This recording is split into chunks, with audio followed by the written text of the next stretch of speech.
Quando você reconhece que é pobre, que é fraco, que é nada sem Deus, então você se torna rico, porque você tem Deus, e tendo Deus, você tem tudo, porque Deus é tudo. Evangelho segundo São Mateus, capítulo 5, versículos do 1 ao 12. Meus irmãos e minhas irmãs, hoje nesta segunda-feira que abre a 10ª semana do tempo comum, a liturgia nos convida a um encontro profundo com uma verdade que desafia toda a nossa lógica humana. É a provisão de Deus, que não vem daquilo que o mundo considera seguro. E a bem-aventurança, que não reside naquilo que o mundo considera sucesso. São duas leituras que se abraçam como um sussurro do Espírito Santo para a nossa alma. A nossa alma que busca segurança em lugares errados. Vamos começar primeiro pela leitura do livro dos Reis. Elias, o profeta, acaba de anunciar uma seca devastadora sobre Israel como juízo de Deus. E então, numa ação que parece absurda, Deus ordena a Elias: retira-te daqui, vai para o Oriente, te esconde junto ao ribeiro de Querite, que está diante do Jordão, beberás do ribeiro, e eu tenho ordenado aos corvos que ali te sustentem.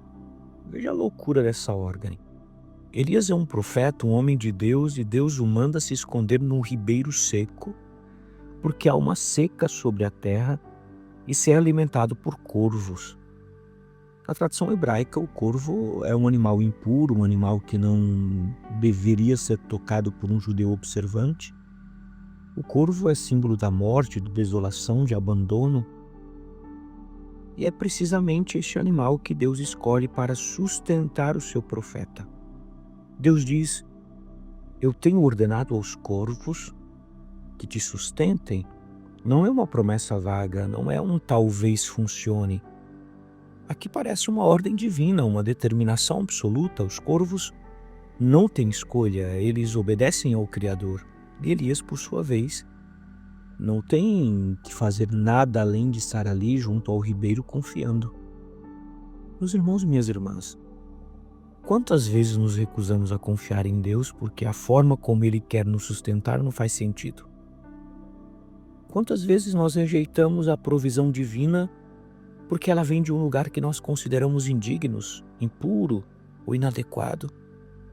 Quantas vezes nós queremos que Deus nos alimente de forma que seja socialmente aceitável, financeiramente respeitável, humanamente compreensível? Mas Deus diz: não, eu vou te sustentar através daquilo que o mundo considera impuro, daquilo que a lógica humana rejeita, daquilo que a razão não consegue explicar. E o texto nos diz: foi, pois, e fez conforme a palavra do Senhor, porque foi e habitou junto ao ribeiro de Querite, que está diante do Jordão, e os corvos que traziam pão e carne pela manhã, como também pão e carne à noite, e bebia do ribeiro. Elias obedeceu. Ele não questionou, não negociou, não pediu uma alternativa melhor. Ele simplesmente confiou, e a provisão veio, não abundante, não luxuosa, mas suficiente: pão e carne, água, vida. Voltemos agora o nosso olhar para o Evangelho de São Mateus. Jesus sobe a um monte, se senta, e seus discípulos se aproximam, e ele abre a boca e começa a ensinar as bem-aventuranças. Esse grande discurso de Jesus, no Evangelho de São Mateus, no capítulo 5, ele diz: bem-aventurados os pobres em espírito, porque deles é o reino dos céus. O vocábulo grego aqui é makarios, bem-aventurado, feliz, abençoado. Mas não é uma felicidade que depende das circunstâncias externas. Makarios é uma bem-aventurança que transcende a realidade material. Jesus está dizendo: bem-aventurados, felizes, abençoados são aqueles que reconhecem a sua pobreza espiritual. Não aqueles que são ricos em espírito. Não aqueles que se escondem ou que se consideram autossuficientes. Não aqueles que confiam em si mesmos. mas aqueles que reconhecem que são pobres, que são vazios, que precisam de Deus. A expressão pobres em espírito, do grego ptokoito pneumati, refere-se àqueles que reconhecem a sua total dependência de Deus. Na tradição hebraica do Antigo Testamento, o pobre, o humilde, o manso é aquele que não confia em si mesmo, mas que coloca toda a sua confiança em Deus. Então, é o oposto do soberbo, o arrogante, aquele que se exalta a si mesmo. Jesus continua: bem-aventurados os que choram, porque serão consolados. Bem-aventurados os mansos, porque herdarão a terra. Bem-aventurados os que têm fome e sede de justiça, porque serão saciados. Bem-aventurados os misericordiosos, porque alcançarão misericórdia. Bem-aventurados os puros de coração, porque verão a Deus. Bem-aventurados os pacificadores, porque serão chamados filhos de Deus. Bem-aventurados os perseguidos por causa da justiça, porque deles é o reino dos céus. Vejam como todas estas bem-aventuranças, elas descrevem um estado de vulnerabilidade, um estado de abertura, de dependência. Quer dizer, aqueles que choram reconhecem a sua dor. Aqueles que têm fome e sede de justiça reconhecem que o mundo está errado e que precisam de algo maior que si mesmos. Aqueles que são puros de coração não têm nada a esconder, nada a proteger, nada a defender. Meus irmãos e minhas irmãs, eles estão completamente abertos a Deus. Vejam como Elias e as bem-aventuranças na liturgia de hoje se abraçam. Elias estava pobre, não tinha nada além da confiança em Deus. Elias estava vulnerável, ele dependia de corvos para comer. Elias estava aberto e não resistiu, não questionou, não negociou. E porque ele estava neste estado de pobreza espiritual, de total dependência, de abertura absoluta, Deus o sustentou, Deus o alimentou, Deus o protegeu. Como também citamos ontem na nossa reflexão, o magistério da Santa Igreja, através da Constituição Pastoral Gaudium et Spes, do Concílio Vaticano II, nos recorda que a dignidade da pessoa humana é fundada na sua criação à imagem e semelhança de Deus e na sua vocação à comunhão com Deus. Mas essa comunhão com Deus só é possível quando nós reconhecemos a nossa pobreza, quando nós nos abrimos à sua ação e deixamos de confiar em nós mesmos e começamos a confiar nele. A tradição patrística dos santos padres da Igreja, particularmente os padres do deserto, nos oferece uma reflexão profunda sobre isto. Um dos padres do deserto,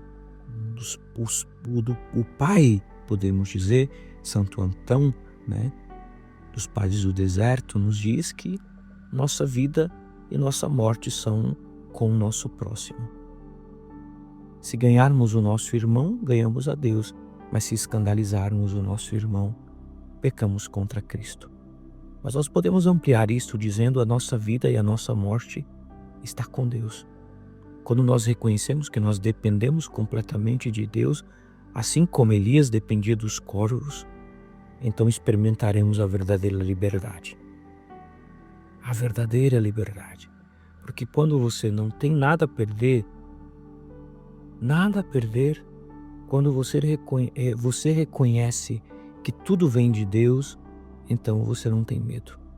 Você não está preso pela ganância, pela ambição, pela necessidade de controlar. Meus irmãos e minhas irmãs, neste dia, podemos pedir a Deus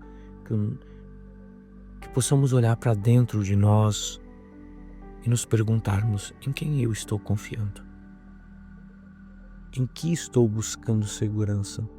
Estou esperando a Deus, esperando que Ele me alimente de uma forma que seja aceitável, ou estou aberto à sua provisão? Venha ela de onde vier.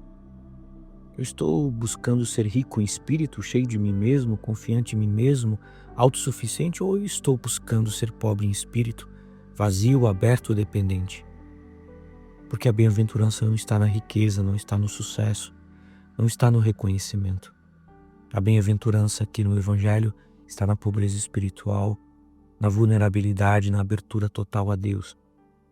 quando eu e você reconhece que é pobre, que é fraco, que é nada sem Deus, então nos tornamos ricos, porque temos Deus, e tendo Deus, temos tudo, e Deus é tudo.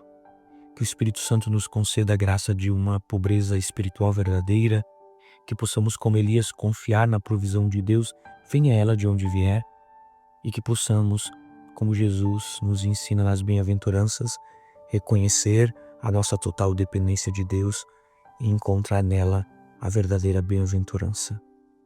Uma santa e abençoada segunda-feira para você e sua família. Que Deus te abençoe, em nome do Pai, e do Filho, e do Espírito Santo. Amém.